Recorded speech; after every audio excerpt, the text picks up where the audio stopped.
Assalamualaikum warahmatullahi wabarakatuh. Saya Muhfahmi Parija dan rekan saya Salsa Priscilla.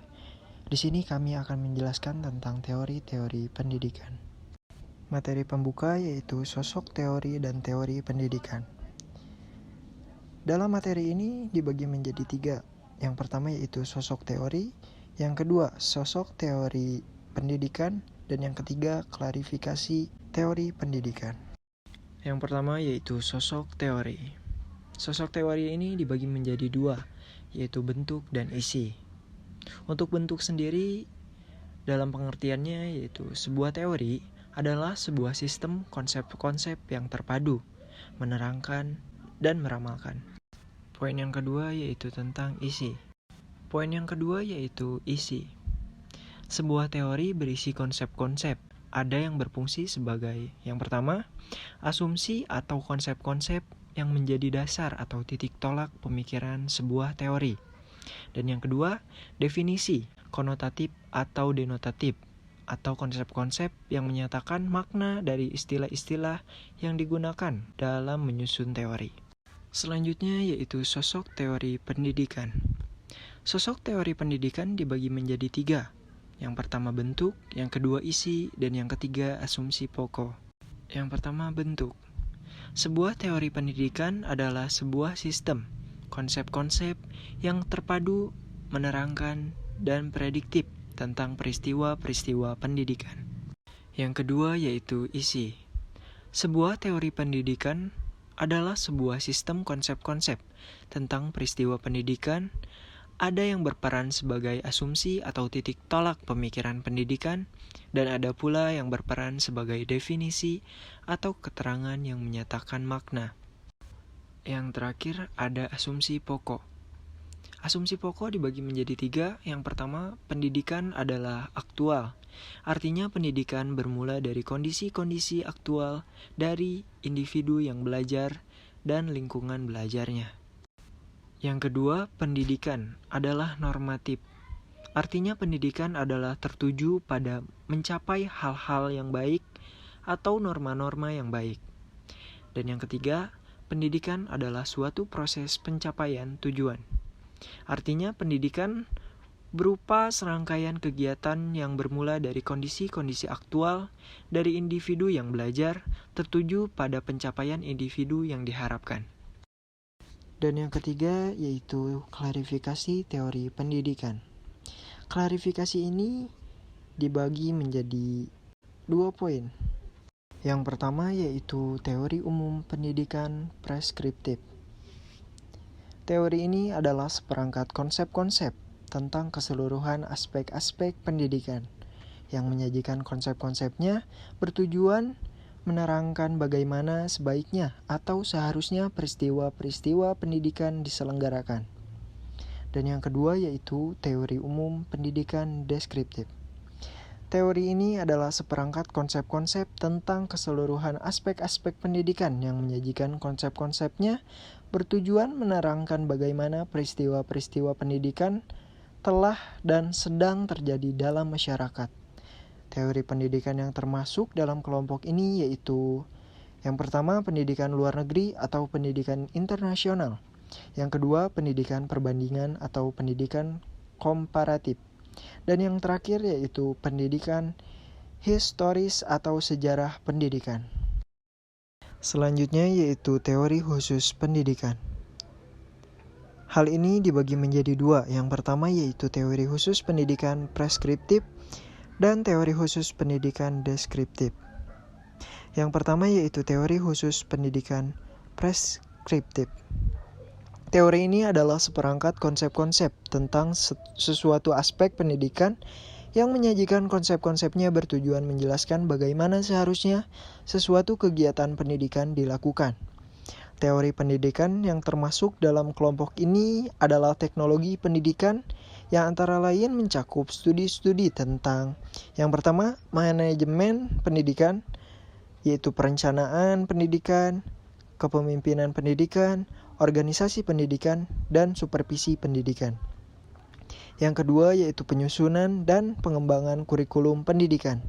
Yang ketiga, model-model pendidikan, yang di dalamnya model-model mengajar, model-model membimbing, dan model-model melatih. Yang keempat yaitu evaluasi pendidikan, dan yang terakhir riset pendidikan. Selanjutnya, teori khusus pendidikan deskriptif. Teori ini adalah seperangkat konsep-konsep tentang sesuatu aspek pendidikan yang penyajian konsep-konsepnya bertujuan menerangkan bagaimana peristiwa-peristiwa pendidikan telah, sedang, dan diperkirakan terjadi dalam masyarakat. Teori pendidikan yang termasuk dalam kelompok ini adalah ilmu-ilmu pendidikan, yang antara lain pedagogik, ortopedagogik, psikologi pendidikan, sosiologi pendidikan, ilmu pendidikan demografis, andragogi, antropologi pendidikan dan etnografi pendidikan, ekonomika pendidikan, politika pendidikan, dan yang terakhir ilmu administrasi pendidikan. Selanjutnya yaitu sosok teori umum pendidikan. Yang pertama yaitu filsafat pendidikan. Filsafat ini dibagi menjadi 2 cabang. Yang pertama yaitu hubungan filsafat dengan pendidikan. Sekurang-kurangnya ada 4 macam pola hubungan filsafat dengan pendidikan yang terdiri atas yang pertama, studi pendidikan sebagai bagian dari keseluruhan pembahasan filsafat, misalnya Republik dari Plato, Politika dari Aristoteles, dan sebagainya. Yang kedua yaitu studi pendidikan terpisah dari pembahasan filsafat dan merupakan penerapan konsep-konsep filsafat, metafisika, epistemologi, dan aksiologi, dan pendekatan fisiologis, krisis, spekulatif, kontemplatif, fenomenologis, dan normatif dalam membahas masalah-masalah pendidikan, misalnya Introduction to Philosophy of Education dari Henderson, Psychology of Education dari Home, dan sebagainya. Yang ketiga yaitu ada studi pendidikan sama dengan studi filsafat, misalnya Democracy and Education dari John Dewey, Philosophy of Education dari William Hurt Kilpatrick, dan sebagainya. Yang keempat yaitu studi pendidikan mengambil secara selektif nilai-nilai yang diajarkan oleh filsafat, misalnya Allgemeine Pädagogik dari Langfeld, dan sebagainya. Poin selanjutnya yaitu pengertian filsafat pendidikan. Filsafat pendidikan adalah studi penerapan konsep-konsep dan metode filosofis dalam membahas hakikat pendidikan, baik sebagai praktek pendidikan maupun ilmu pendidikan. Selanjutnya ada teori khusus pendidikan deskriptif. Teori khusus ini dibagi menjadi 3. Yang pertama yaitu pendidikan luar negeri atau pendidikan internasional. Bidang studi ini adalah studi interdisipliner tentang pendidikan yang bertujuan menggambarkan keseluruhan aspek pendidikan dan latar belakang demografis, ekonomis, dan sosial yang terjadi di beberapa negara luar negeri. Yang B yaitu pendidikan perbandingan atau pendidikan komparatif. Bidang studi ini adalah interdisipliner tentang perkembangan pendidikan yang bertujuan menggambarkan persamaan dan perbedaan keseluruhan aspek-aspek pendidikan dan latar belakang demografis, ekonomis, dan sosialnya dari berbagai negara. Dan yang terakhir yaitu pendidikan historis atau sejarah pendidikan. Bidang studi ini adalah studi interdisipliner tentang perkembangan pendidikan suatu negara atau kawasan yang bertujuan menggambarkan keseluruhan aspek-aspek pendidikan dan latar belakang intelektual, pemikiran filsafat, pandangan agama, perkembangan ilmu dan seni, dan sosialnya, yaitu politik, ekonomi, dan tatanan masyarakat. Sosok teori khusus pendidikan. Teknologi dan seni pendidikan sebagai teori khusus pendidikan preskriptif. Yang pertama ada manajemen pendidikan, yang meliputi perencanaan pendidikan, kepemimpinan pendidikan, organisasi pendidikan, dan supervisi pendidikan. Lalu yang kedua ada penyusunan dan pengembangan kurikulum. Yang ketiga ada model-model mengajar yang meliputi model-model pemrosesan informasi. Model ini adalah model-model mengajar yang berorientasi pada kemampuan memproses informasi dari siswa dan cara-cara mereka dapat meningkatkan kemampuan mereka menguasai informasi. Lalu yang kedua ada model-model pengembangan pribadi. Model ini adalah model-model mengajar yang berorientasi pada individu dan pengembangan diri pribadi. Lalu yang ketiga ada model-model interaksi sosial. Model ini adalah model-model mengajar yang berorientasi pada hubungan-hubungan individu dengan masyarakat atau dengan orang lain. Yang terakhir ada model-model pengubahan tingkah laku. Model ini adalah model-model mengajar yang berorientasi pada pengubahan tingkah laku melalui pengontrolan dan penguatan yang terus-menerus terhadap perangsang. Lalu yang keempat ada didaktik dan metodik. Yang kelima ada evaluasi pendidikan. Lalu yang terakhir ada riset pendidikan, ilmu-ilmu pendidikan sebagai teori khusus pendidikan deskriptif